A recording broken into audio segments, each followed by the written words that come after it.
একটি ফুল যখন জন্ম নেয়, পৃথিবী তাকে সৌন্দর্যের জন্য নয়, তার বেঁচে থাকার অধিকার নিয়েই তাকে স্বাগত জানায়।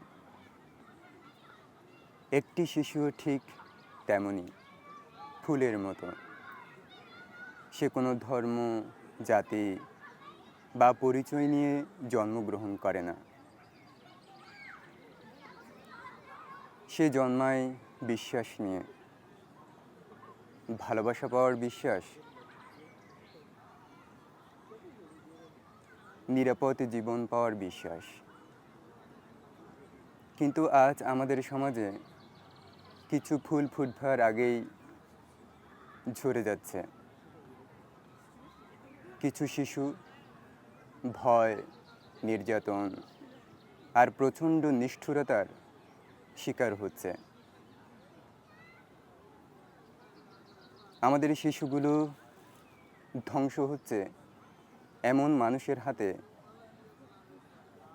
যাদের হৃদয়ে মানবতার আলো নিভে গেছে, সৌন্দর্যের আলো নিভে গেছে, যাদের হৃদয়ে পুরোপুরি এক ভয়ঙ্কর ধ্বংসস্তূপ, ভয়ঙ্কর অন্ধকার বিরাজ করছে। তারা তাদের সেই ভয়ঙ্কর অন্ধকার, ভয়ঙ্কর বিশ্বাস সমাজে ছড়িয়ে দিচ্ছে। আমরা যখন প্রকৃতির দিকে তাকাই, তখন দেখি একটি গাছের কচি পাতাকে গাছ কিভাবে রক্ষা করে। একটি পাখি তার ছানাকে ডানার নিচে আশ্রয় দেয়। এমনকি একটি ফুল তার ভেতরের বীজটাকে আঁকড়ে রাখে আগামী দিনের জন্য। কিন্তু মানুষ হিসেবে আমরা বড় ব্যর্থ হচ্ছি।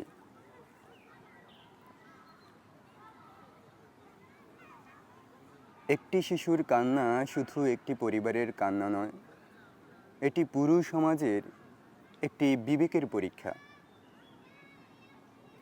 যেখানে শিশু নিরাপদ নেই, সেখানে উন্নয়ন, সভ্যতা বা অগ্রগতির কোনো গর্বই সম্পূর্ণ গর্ব হয়ে উঠতে পারে না। একটি ফুলকে রক্ষা করা মানে পৃথিবীর সৌন্দর্যকে রক্ষা করা, পৃথিবীর সুভাষকে রক্ষা করা।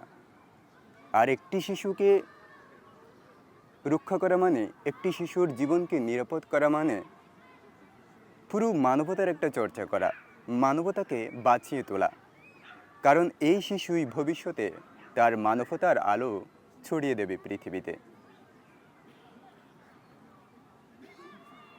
একটি ফুলকে বাঁচানো মানে সৌন্দর্যকে বাঁচানো, একটি শিশুকে বাঁচানো মানে একটি সমগ্র জাতির ভবিষ্যৎকে নির্মাণ করা।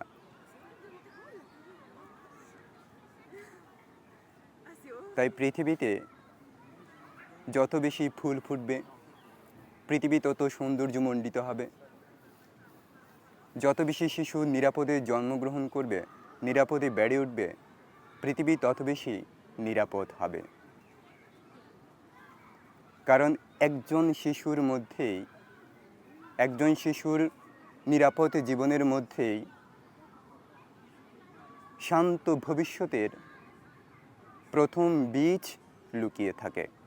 আমরা যদি সেই বীজটাকে ধ্বংস করে ফেলি, তাহলে আমরা মানবতাকে ধ্বংস করলাম, আমাদের ভেতরের যে শান্তিটা আছে সেই শান্তিটাকে ধ্বংস করলাম।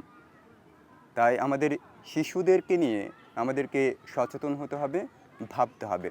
কেবল পরিবার নয়, আমাদের আশেপাশের যে শিশু আছে তাদেরকে নিয়ে আমাদের খুব বেশি সচেতন হতে হবে। যখনই আমরা শিশুর প্রতি বৈষম্য দেখব, শিশুর প্রতি অনাচার দেখব, তখনই আমাদেরকে সেটা নিয়ে একটু ভাবতে হবে, সেটা নিয়ে কথা বলতে হবে, সেটা নিয়ে সমাজে এক ধরনের প্রতিরোধ গড়ে তুলতে হবে। কারণ শিশুই পৃথিবীর প্রথম বীজ, মানুষের বীজ। কোনো বৃক্ষ নয়, কোনো পাখি নয়, একজন মানুষের বীজ, মানবতার বীজ।